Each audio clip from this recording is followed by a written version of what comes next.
তো ভিউয়ার্স হচ্ছে তিশা তো আজকে তানজিলাকে সময় দিচ্ছে, যার কারণে একটা ভিডিও আপলোড দিয়েছে, সে তানজিলাকে একটু সময় দিবে। এই জন্য সকাল সকাল মানে 10টা-12টার ভিতরে একটা ভিডিও আপলোড দিয়ে তানজিলাকে সময় দেওয়ার জন্য ব্যস্ত হয়ে গিয়েছে। কারণ তানজিলা আজকে ভিডিও আপলোড করে নাই, কারণ হচ্ছে তানজিলার মনটা অনেক বেশি খারাপ, সে কী করবে না করবে আসলে বুঝতে পারছে না। সব কিছু মিলিয়ে আজকে তিশা মায়ের দায়িত্ব পালন করবে, তানজিলাকে নিয়ে বসবে। হ্যাঁ, তানজিলাকে নিয়ে আজকে একটা মিটিং হবে এবং সাকিব তো আছে, তো সাকিবকে নিয়ে এবং তানজিলাকে নিয়ে বসবে। আজকে তানজিলাকে ফুল সময় দিবে। আজকে কোনো ভিডিও না, কোনো খাওয়া দাওয়া না, যা রান্না বান্না করেছে। নিশিত সকালবেলাতে খিচুড়ি খেয়ে আর ও যে হোটেল থেকে কিনে নিয়ে আসা লুচি পরোটা, হ্যাঁ হোটেল থেকে কিনে নিয়ে এসেছিল লুচি পরোটা, যেটা সাকিবকে এবং নিশির হাজবেন্ড তুহিনকে খেতে দেওয়া হয়েছিল আলুর ভাজি দিয়ে। তো সেখানে কোনো ডিম পোজও দিল না। তিশার ব্লগে ভিডিওতে তিশা বলছিল ডিম পোজ করে দিব, কিন্তু সেই ডিম পোজটা তিশা করে নাই। আমি আসলে অবাক হয়ে গেলাম, এত টাকা ইনকাম করে, এত বাজারঘাট, এত ঢোল পিটালো, নিশি আসবে, বাপ্পিও নিশি আসবে, বাজারঘাট হয়েছে, তিশা বাজার করেছো, তাবিয়ার মা বাজার করছো। তো সে যে একটা মদন, সেই মদন যে বাড়িতে থাকে, তার বোন যে আসবে, মদনের কোনো দায়িত্ব বা কোনো ভূমিকা দেখলাম না, শুধুমাত্র ক্যামেরাটে নিয়ে সামনে পিছনে দৌড়াদৌড়ি করা ছাড়া। তো আসসালামু আলাইকুম ভিউয়ার্স, কি অবস্থা সবার, কেমন আছেন, কে কোথা থেকে ভিডিওগুলো দেখছেন অবশ্যই কমেন্ট করবেন। আপনাদের কমেন্ট আমি রিপ্লাই করি এবং আমি সব কমেন্ট বের করি, বারবারই আমি বলি প্রত্যেকটা ভিডিওতে। তো এটা হচ্ছে আমার চ্যানেল মেহেজাবিন লাইফস্টাইল। আমি আবারও আমার চ্যানেল থেকেই চলে আসলাম আপনাদের সাথে কিছুক্ষণ। আমি ব্লগটা বেশি বড় করব না, কারণ আমার একটু কাজ আছে, একটু বাইরে গেছিলাম, ব্লগটা ভিডিওটা মানে করতেও দেরি হয়ে গেল, বাইরে ছিলাম আজকে, সংসারে কিছু বাজারঘাট প্রয়োজনীয় কাজকর্ম করে আসলাম। তো সব কিছু মিলিয়ে মানে একটু ব্যস্ত যাচ্ছে সময়গুলো, যার কারণে আজকে ভিডিও তেমন একটা আপলোড করতে পারি নাই। তো যাই হোক, আজকে হচ্ছে তিশা তো বলেই দিয়েছে যে নিশিকে বিদায় করে তানজিলাকে সময় দিবে। তো আজকে তানজিলাকে ফুল সময় দিচ্ছে, আর তানজিলাও কোনো ভিডিও আপলোড করে নাই, সাথে নাজমুল বাপ্পিও কোনো ভিডিও আপলোড করে নাই। তবে নিশি ভিডিও আপলোড করেছে সকালে একটা, এবং একটু আগে আরেকটা ভিডিও আপলোড করলো, যেখানে সে সকালে তো বিদায় ব্লগ আপলোড করেছে যে বিদায় নিয়ে চলে যাচ্ছে। তো সকালের নাস্তাটা তো দেখলাম, সকালবেলাতে তারা লুচি পরোটা হোটেল থেকে কিনে নিয়ে এসে দিয়েছিল তিশা, তো ওইটা খেয়েই তারা যে যার মতো চলে গেল। আর হচ্ছে সেখানে দেখছেন আবার আমার ব্লগ আপলোড হয়ে গেছে। আচ্ছা, তো সেখানে হচ্ছে মানে বলতেছিল যে এটা খেয়ে দেখো, তো যে খিচুড়িটা রান্না করছে সে খিচুড়িটা হচ্ছে সাদা খিচুড়ি, যেটা পেঁয়াজের ভর্তা বা শুকনো মরিচ ডোলে খাইতে হয়। তো সেক্ষেত্রে তিশা তো এগুলো দিয়ে আপ্যায়ন করেছে। ডাইনিং টেবিলের উপরে এতগুলো বাচ্চা আছে, ডাইনিং টেবিলে আমি তেমন কোনো খাবারের আয়োজনই দেখলাম না। তো নিশিতে সকালবেলায় সে নাস্তাটা খেয়ে বের হয়ে গেল। দুপুরে লাঞ্চ তো সে শ্বশুরবাড়িতে যেই মানে করবে, যতটুকু সময় পৌঁছাতে সময় লাগে আর কি, সব কিছু মিলে মানে হয়তো বাপ্পি রেখে আসতে গিয়েছে, বা হয়তো বাসে তুলে দিবে। বাপ্পি তো রেখে আসার পাত্র না, রেখে আসলে তো ভালোই, হ্যাঁ এটা আমরা হয়তো পরবর্তীতে ভিডিওতে দেখতে পাবো।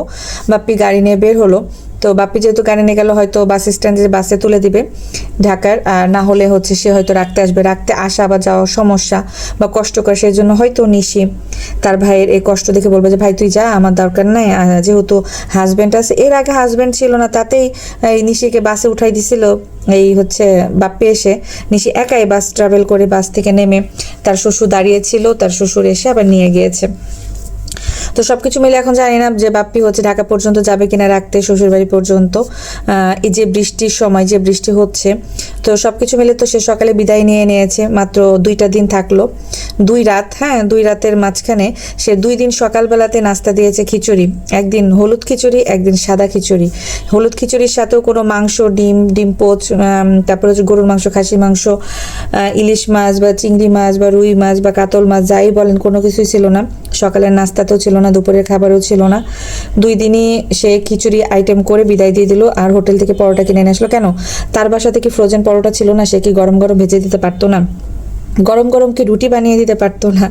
হাঁসের মাংস ছিল, সেই ওইটুকিনি, মানে সে বলল যে তারা নাকি পোলাও খাবে না, তারা নাকি গরুর মাংস খাবে না, তাই নাকি করেন। আচ্ছা গেস্টকে কেন জিজ্ঞাসা করতে হবে যে গরুর মাংস রান্না করবো? নিশি বললো না থাক, দরকার নাই, যা আছে হয়ে যাবে। তো যা আছে কি, যা আছে তিশা যা ছিল তাই দিয়ে দিছে। তো আমি দেখলাম না বাপ্পির ভূমিকা, বাপ্পি কি বললো বা কিছু, মানে কি একটা অবস্থা। এরা যে ভিডিও করে জানে যে পাবলিক এগুলো দেখবে, পাবলিক আমাকে সাবান শ্যাম্পু ছাড়া ধুবে, তারপরও তার কোনো হাইয়া লজ্জা শরম কিচ্ছু নাই, কারণ জানে যে এগুলো হবেই, স্বাভাবিক, এগুলো মানুষ বলবেই। মানুষ আর কি বলবে, আমি তো খারাপ, মানুষ খারাপটাই বলবে। এদিকে তানজিলা কিন্তু একেবারে বিধ্বস্ত, মানে নিশি বলেও দিল, নিশি একটা ভিডিওতে বলছে যে সকালবেলা ভাতিজির সাথে সুখ দুঃখের গল্প করছি, মানে তানজিলার সাথে সুখ দুঃখের গল্প করছিল। তো তানজিলাকে ক্যামেরার সামনে বলতেছিল তোকে না অনেক বিধ্বস্ত লাগতেছে, কি অবস্থা তোর, এরকম অবস্থা কেন, তোকে এত বিধ্বস্ত লাগতেছে কেন? বলছে আমার ছেলে যে জ্বালায়, দেখছো না কি জ্বালায়, আমার ছেলের জ্বালাতনে আমি এরকম হয়ে গেছি। শ্বশুর বাড়িতে তো আমার শাশুড়ি নাই, আবার চাচির শাশুড়ি নাই, ওর আব্বুকে তো নিতেই হয় না, আমি যা স্ট্রাগল করি, মানে নিজেরটা নিজে শুধু ঢোল পিটাচ্ছে। তো শ্বশুর বাড়িতে যদি সবাই নিয়ে থাকে তাহলে তোর অবস্থা একদিনে কি খারাপ হয়ে গেল? তুই তো আসছিস শ্বশুর বাড়ি থেকে এই অবস্থায়, চেহারা ভস্কায় আসছিস, কান্নাকাটি প্রত্যেকটা দিন। সে মনে রাত্রে তার শ্বশুর শাশুড়ির সাথে ঝগড়া করে সারা রাত কান্দে, সকালবেলাতে উঠে ক্যামেরা অন করে চোখ মুখ মানে মাথা তুলেই তাকাতে পারে না, এরকম একটা অবস্থা। তো তার মানে খুব সাংসারিক জীবনে খুবই বিধ্বস্ত অবস্থা যাইতেছে, যেটা মনে হচ্ছে। আমার কাছে মনে হয় যে এদের জীবনে এদের পুরুষ মানুষগুলো এরকম কেন, মানে এদের জীবনে এদের পুরুষ মানুষগুলো শক্ত না কেন? মানে এরা কি আসলে পুরুষ মানুষ বিয়ে করে, নাকি এদের কপালে আল্লাহ দেয় এরকম টাইপের, আমি বুঝি না। তাদের প্রত্যেকটা পুরুষ মানুষই যদি এরকম হয় তাহলে কিভাবে হবে? বাপ্পি এক ভাদাম্মা, বাপ্পির নাই কথা ঠিক, মানে একটা উচ্চ স্বরে বা একটা নিজের স্ত্রীকে সে ঠিকঠাক মতো টাইট দিতে পারে না, যাই তুমি এভাবে চলো কেন, এভাবে কথা বলো কেন, বা এভাবে ঘুরো কেন, এটা তো তোমার শ্বশুর বাড়ির এরিয়া, বাপ মা নাই তো কি হয়েছে, আমার কি একটা মান সম্মান নাই? তুমি যখন তখন যাহা তাহা ভিডিও বানিয়ে ছাড়ো, ওই ভিডিওগুলো তো মানুষ দেখে। তো এই যে একটা কথা, এগুলো পুরুষ মানুষ কি দেখে না চোখে? ও মনে করতেছে তিশা তো টাকা ইনকাম করতেছে, আর সেই টাকা তো আমার পিছনেই খরচ হচ্ছে, ভালো করুক, মানে টাকা ইনকাম, মানে এই টাকাটাই চিনছে তারা, তারা কখনো কোনো সম্মান চেনে নাই। আর তিশার শ্বশুর শাশুড়ি বেঁচে থাকতেই তো তিশা বেহায়াপনা বেশিই করতো, শাশুড়িটা তো মারাই গেল, আর মানে হাজবেন্ডের কি বলবে, এটা তো ভোদাই। সেম তানজিলারটাও ভোদাই। তানজিলা তার হাজবেন্ড সাকিবকে ক্যামেরার সামনে বসিয়ে রেখেই তার মায়ের দুর্নাম করে, তার দুর্নাম কন্টিনিউয়াস করে যাচ্ছে, তারপরে ওই ভোদাই হা করে বসে আছে এবং তানজিলার গুণগান করতেছে, পা চাটতেছে। আমি বুঝি না এদের কি আসলে এদেরই কপাল ভালো, নাকি এদের পুরুষ মানুষগুলাই এরকম? তো এদের সংসার জীবন এরকম হবে না তো কি হবে? ছন্ন ছাড়া সংসার জীবন, শাশুড়ি ননদের ঠিক নাই, কথাবার্তার ঠিক নাই, মানে কি একটা অবস্থা। তো যাই হোক ভিউয়ার্স, আমি কিছু কমেন্ট পড়ে দিব আপনাদের সাথে এখন। তো আমি বলেছিলাম যে রাত্রে ভিডিওতে কমেন্ট করব, কমেন্ট পড়ে দিব, কারণ হচ্ছে আসলে ব্লগ ভিডিওগুলো কথা বলতে গেলে না অনেক সময় চলে যায়। তো আমি একটা ভিডিও আপলোড দিয়েছিলাম 5 ঘন্টা আগে, ভিডিওটা অবশ্যই দেখবেন, লাইক করবেন এবং কমেন্ট করবেন। আমি এখন কমেন্টগুলো পড়ে দিই। ফারিদা জামান আপু লিখছে, বল তিশাকে নতুনভাবে খিচুড়ি দিল, বলো তিশাকে নতুনভাবে খিচুড়ি দিল, 2 বেলা নাস্তা কি খিচুড়ি দেওয়া যায়? ও যেরকম ঘর থেকে আসছে। ঠিক বলছেন আপু, এখন তো কিছু করার নাই আসলে। একটা মানুষ পারিবারিক দিক দিয়ে মানে সচ্ছল যতই হোক না কেন, তার আসলে বংশগত যে ত্রুটিটা সেটা থেকেই গেছে। মানে হয় না যে মানুষ আজকে টাকা ইনকাম করেছে, হঠাৎ করে বড়লোক হয়েছে বা চেঞ্জ হয়েছে, বাট তার স্বভাবটা আসলে আপু চেঞ্জ করতে পারে নাই, এই কারণে আর কি। আচ্ছা এখানে আবার একজন আপু কমেন্ট করছে হচ্ছে মন ভালো নাই, মানে তার আইডির নাম আর কি। আচ্ছা আপু আপনি ঠিক বুঝেছেন, আমার সঙ্গে আমি আপনার সঙ্গে আমি একমত, ওদের কোনো লজ্জা শরম কিছুই নাই। আসলে আপু লজ্জা শরম থাকলে কি ওরা এরকম করে ভিডিও আপলোড করতো বলেন? লজ্জা শরম নাই বলেই তো তারা টাকা ইনকাম করতে পারছে, ইউটিউবে এত গালিগালাজ এত কন্ট্রোভার্সির মধ্যেও তারা টিকে আছে। হ্যাঁ, তো যাই হোক আপু, থ্যাংক ইউ সো মাচ। মন ভালো নাই আপু, আপনার হচ্ছে আইডিটার নামটা ভালো লাগলো। আচ্ছা এখানে নিউক্লিয়ার এডিটজি, মানে এগুলো আসলে কি নাম আমি বুঝতেছি না, এদের নামগুলো পড়া যাচ্ছে না। যাই হোক, নিউক্লিয়ার এডিটজি, তিশা এত হিংসুট্টু, এত তানজিলার জামাই আসলো, রোস্ট খাসি ইলিশ অনাক রান্না করে, ননদের জামাইয়ের জন্য জুটে না, নিশি লজ্জায় বড় বড় কথা বলে। আচ্ছা আপুর লেখাগুলো অনেক ভাঙা ভাঙা। তো যাই হোক, আমি বুঝতে পেরেছি আপু কি বুঝাতে চেয়েছে, যে তানজিলার জামাই যখন আসে তখন তো রোস্ট পোলাও কোরমা সবই রান্না করে, বাট নিশির জামাই আসলো কিছুই জুটলো না কপালে, তো নিশির লজ্জাতে আবার বড় বড় কথা কিভাবে বলে, মানে এরকমই একটা বুঝিয়েছে আর কি। এই যে কমেন্টগুলো দেখেন, আমি আপনাদেরকে একটুখানি দেখানোরও ট্রাই করতেছি। আচ্ছা, এখানে আবার রেইনড্রপ আপু লিখেছে, এই আপুটা আমাকে প্রত্যেকটা ভিডিওতে কমেন্ট করে, থ্যাংক ইউ সো মাচ আপু। আমি আপনার কমেন্টটা পড়ি। এতদিন পর ননদের জামাই আসছে, তানজিলার শ্বশুর শাশুড়ি আসলো না, এত প্রেম বিয়ানের প্রতি কোথায় গেল? ভালো কিছু খাওয়াবে কিভাবে? সব টাকা দিয়ে তো ফ্রিজ কিনছে, খুকির বদনাম করে ফ্রিজ কিনছে, সেই ফ্রিজে মাছ মাংস নাই। তিশার মুখ কালো দেখেই নিশি চলে গেছে। একদম ঠিক বলেছেন আপু, এত এত টাকা ইনকাম করলো খুকিকে দিয়ে, সেই রোজা থেকে শুরু করেছে। রোজার মধ্যে এই প্রত্যেকটা দিন তিশা এসে কান্নাকাটি করে তার মায়ের নামে, তার বউয়ের নামে, তারপরে হচ্ছে বিজানের নামে, খুকির নামে, বাড়ি কিভাবে হয়েছে, তার বাবা কিভাবে তার মাকে বিয়ে করেছে, মিম কি করেছে না করেছে, এগুলা নিয়ে প্রত্যেকটা দিন ভিডিও করে করে করে করে যে ডলারগুলো ইনকাম করেছিল সেগুলো দিয়ে তো ফ্রিজ কিনে নিয়েছে। হাত একদম শূন্য, মানে নিশি আসার খুশিতে সে ফ্রিজই কিনেছে, এবং নিশি আসার পরও সে অনেকগুলো ভিডিও করে টাকা ইনকাম করতেছে, যেটা পরবর্তী মাসে পাবে। তো নিশি তো এখন চলে গেল, মাছ মাংস আর কি খাওয়াবে? আর বাপ্পির তো কোনো ইনকাম নাই। নিশি আসতে দেখে সে তাড়াতাড়ি ক্যামেরা ধরবে, কার হাতে ধরাবে, কি করবে না করবে দিশাই পাচ্ছে না ভাই, কি আর বলবো। আচ্ছা, ফরিদা জামান আপু, তিশার যে ফ্যামিলি আপু, আসলে ফ্যামিলি আর কি বলবো, আপনারা তো সব দেখছেন ইউটিউবে, তাদের ফ্যামিলিটা কি। আপু থ্যাংক ইউ ফরিদা জামান আপু কমেন্ট করার জন্য, থ্যাংক ইউ সো মাচ। আচ্ছা, পুষ্প আহমেদ, দিবে হয়তো অনেক দিন থাকবে ননদ, হতে পারে আপু, দিতে পারে পুষ্প আহমেদ আপু, কারণ হচ্ছে নিশ্চিত আবার আসবে বলেছে, কারণ এখন হয়তো শ্বশুর বাড়িতে কিছুদিন থাকবে, তারপরে হয়তো বিদায়ের আগ দিয়ে আবার আসবে, তখন হয়তো তানজিলারা দাওয়াত দিলেও দিতে পারে। কারণ এই যে এখন ইউটিউবে যে সমালোচনাটা হচ্ছে, বা ইউটিউবে সবাই যেহেতু এটা কন্ট্রোভার্সি করতেছে, রোস্টিং ভিডিও করতেছে, সেই ক্ষেত্রে হয়তো তাদের আইডিয়াটা মাথায় আসলেও আসতে পারে, বা তিশা হয়তো গিফট দিলেও দিতে পারে। তো এটা আসলে দেওয়া উচিত, যদিও এই রোস্টিং ভিডিও বা রোস্টারদের কথা মতো তারা একটু লজ্জিত হয়েও যদি নিশির হাজব্যান্ডকে গিফট দেয়, বাচ্চাদেরকে মামা বাড়ি থেকে তিশা মামি হিসেবে যদি বাচ্চাদের হাতে কিছু তুলে দেয়, সেক্ষেত্রে বাচ্চারা অনেক খুশি হবে, আর নিশিরও মনটা একটুখানি ভালো হবে, যেহেতু মা বাবা কেউ নাই। তো সেই ক্ষেত্রে বলবো যে দিলেও ভালো। থ্যাংক ইউ সো মাচ পুষ্প আহমেদ আপু।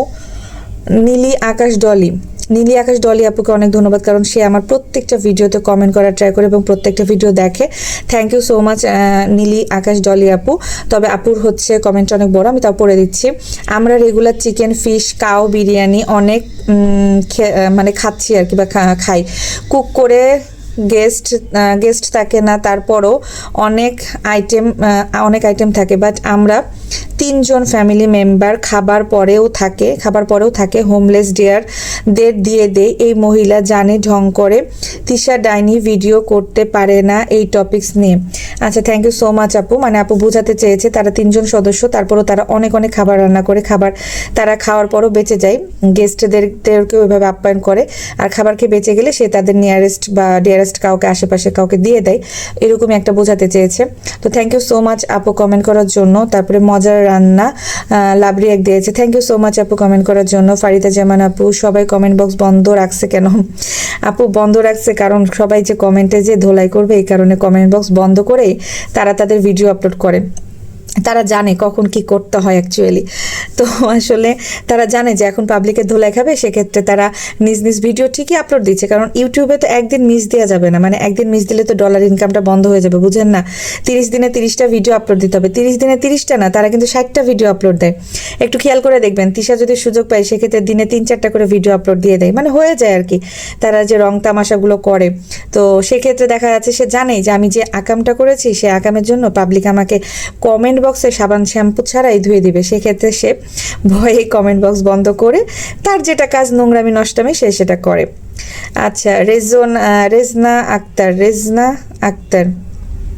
আক্তার আপু, yes I miss BD food. হ্যাঁ আপু, আসলে আমি জানি যে যারা দেশের বাইরে থাকে তারা বাংলাদেশের খাবারটা অনেক বেশি মিস করে, আত্মীয় স্বজন যাই হোক, আমি জানি যে তারা খাবারটা অনেক বেশি মিস করবে, কারণ বাইরের দেশে আসলে বাংলাদেশের মতো এত টেস্টি খাবার পাওয়া যায় না। হয়তো অনেকেই, আমরা নিজেরাও, আমিও যখন আমি চিন্তা ভাবনা করতেছিলাম যে আমি বিদেশ যাব, বাট আমার কাছে মনে হচ্ছে যে আমি মনে হয় না যে টিকতে পারবো বা সার্ভাইভ করতে পারবো, কারণ আসলে ভাত তরিতরকারি আমরা যে মশলা বা যে ঝাল ফ্রাইটা খাই, এটা হয়তো বিদেশের মাটিতে বসে থেকে সম্ভব সম্ভব না, যতই বলেন সব জায়গার টেস্ট কিন্তু একরকম হয় না। তো যাই হোক, থ্যাংক ইউ সো মাচ। আমি সবার কমেন্ট পড়ে দিয়েছি, ট্রাই করেছি। প্রত্যেকটা দিন আপনারা কমেন্ট করবেন, আমি অবশ্যই সবার কমেন্ট পড়ে দেই এবং পড়ি। তো এখানে আমি আরও কিছু কমেন্ট পড়বো। রেনড্রপ আপু, আমি যদি বললাম যে আপু কিন্তু আমার প্রত্যেকটা ভিডিওতেই কমেন্ট করে, তো আমি অনেক বেশি খুশি হয়েছি আপু প্রত্যেকটা ভিডিওতে কমেন্ট করা দেখে। তো আপু লিখেছে, গতকাল তানজিলাকে দেখে মুখ কালো করে ফেলেছে তিশা, তানজিলারও লজ্জা নাই, এই বাড়িতে আবার আসছে জিনিস নেওয়ার জন্য।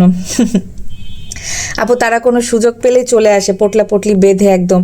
আর আরেকটা জিনিস খেয়াল করেছেন আপু, যে হচ্ছে তানজিলা যখন ওই যে মানে সিএনজি নিয়ে আসলো, মানে যে যার মতো ক্যামেরা ধরেছে। তিশা কিন্তু ওই সিটিং যেখানে বসেছিল, হ্যাঁ, যে সানসেটটাতে বসেছিল, মানে তাদের বাসার সামনে যে সানসেটটা গাছতলায় লিচু গাছের সাথে, তো ওখানে বসে সে পুঁই শাকই কাটতেছে, উঠেও আসে না, বাচ্চাটাকেও কোলে নিচ্ছে না, প্লাস তানজিলা যে ব্যাগপত্রগুলো আছে সেগুলোও বের করছে না। মানে কি একটা অবস্থা।